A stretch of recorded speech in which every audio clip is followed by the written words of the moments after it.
Namaskaram Sadhguru. I am struggling with the loss of my 23-year-old son. How can I overcome the grief of this pain and loss?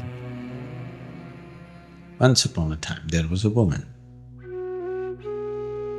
She has a family of a husband and 3 young boys.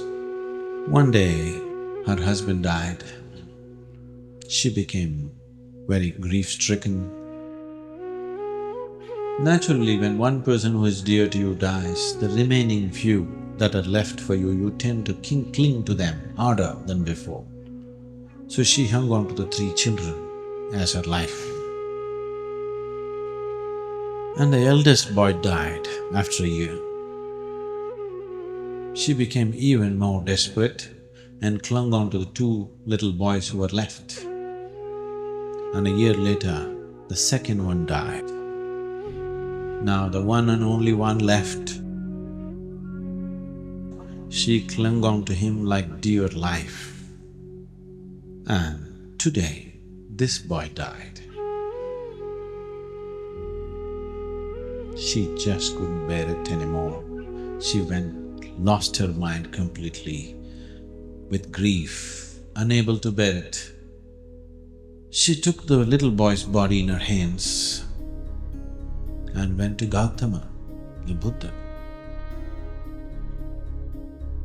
So she said, "You and all your spirituality, all this whatever you're talking about doesn't mean anything unless you can bring this boy to life. My husband died, I somehow bore that. My first boy died, I still held myself. Second one died, I still held myself. The only one that I have, this is also gone.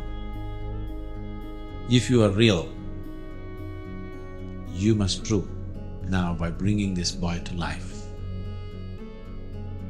Gautama looked at the woman. He knew she's in such an inflamed state of emotion. Now whatever you say will not get across. Gautama said, "Let us do it."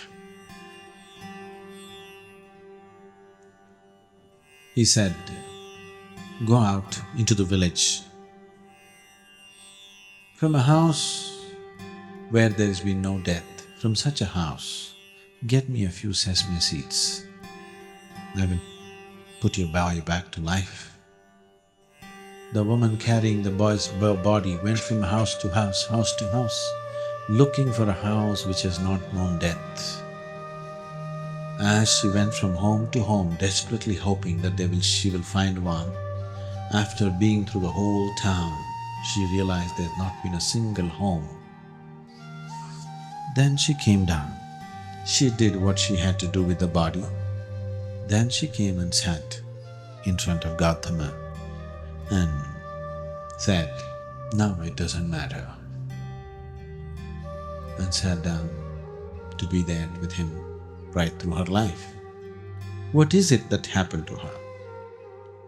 Why is it, if Gautama is genuine, having so much mastery over life, could not infuse life into this little body? It could have been done. It can be done if the body is still ready to receive something.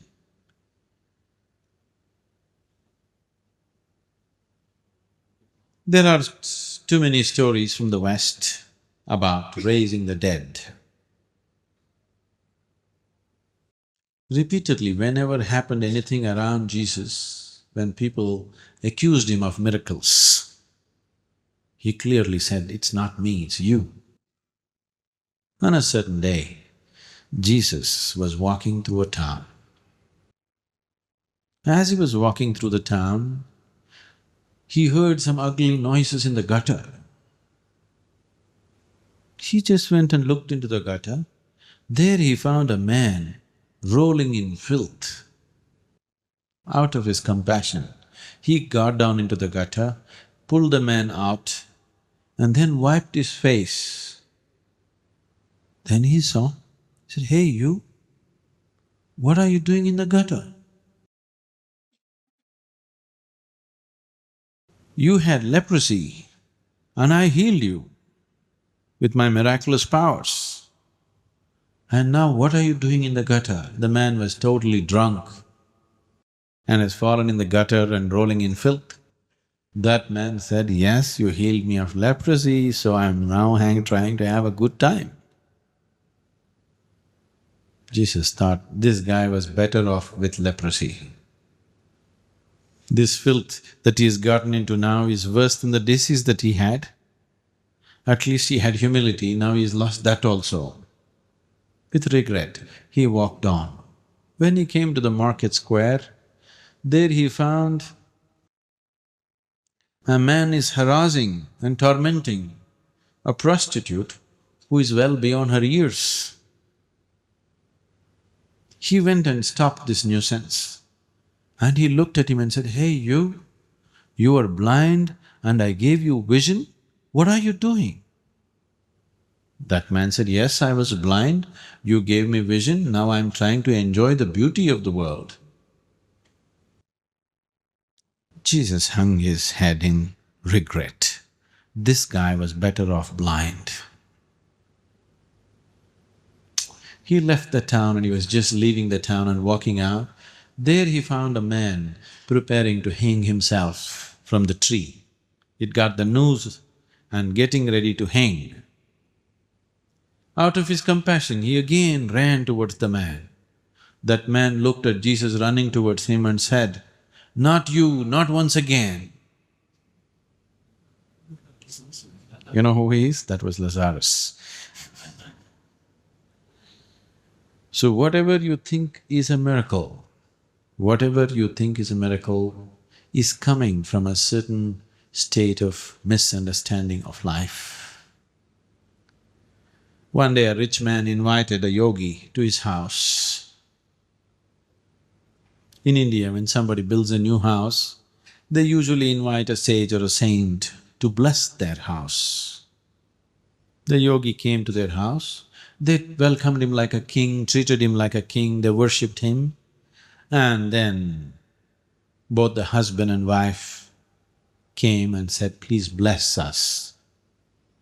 The yogi raised his hands and said, first let your father die, then you die, then let your children die. The man got furious.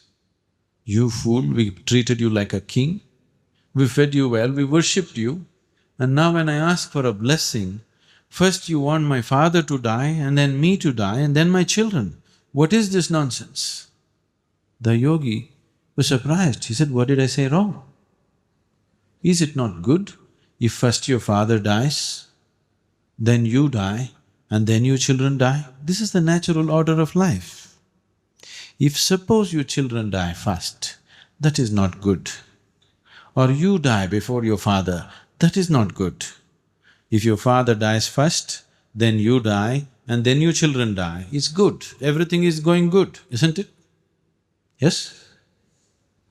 Now it so happened in our lives, which we don't wish for, but suppose it so happened, either we died before our parents or our children died before us, it is not something that we want to see.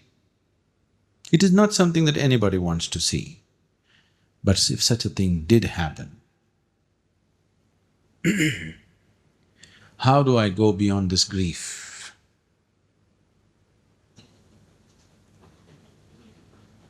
See, when we talk about going beyond something, it is not about forgetting about it. You cannot forget your child. You cannot tell yourself, it's all okay. What is that? It's all right, it's not all natural. You cannot. It is true, something that's very precious to you, something that means a lot to you is gone. But the fact of life is such, that which slips beyond the realm of what you call as life right now, once it crosses the boundary, it is not yours anymore. This is the fact of life. It makes logical sense to me, but still my grief is not gone. That is a reality. It is not with any insensitivity that I am saying this. but it's time to accept it the way it is. It is time to look back and cherish what has been. And it is time to accept it and look at what you can do with the life that is here. Right now, your son, your daughter, your grandson, somebody who was very dear to you, passed away untimely. Instead of sitting and making yourself into a wreck, there are so many other sons and daughters and grandsons who have nobody to care for. There's enough opportunity for you to express this love and care in a million different ways. There is so much life around you which needs this care, and you have a need to find expression to this love and care in you. Please do that. If you don't do that, your grief will be forever. It'll remain bottled and torture you for all your life. For one son that you lost, you take up 10 as your own and see that you find full expression to your love and your father's fatherhood. You will find that it will become… your son would become a foundation to make your life much more beautiful than it would be with just one son. You could make it like that. You have to take that step, otherwise you will simply go on with something that you cannot change. What is happening within us, it doesn't matter for what reason it is happening, still it is being created by us. If we are willing, we can change that too. And as long as you're alive, it is important that you see how to contribute to the living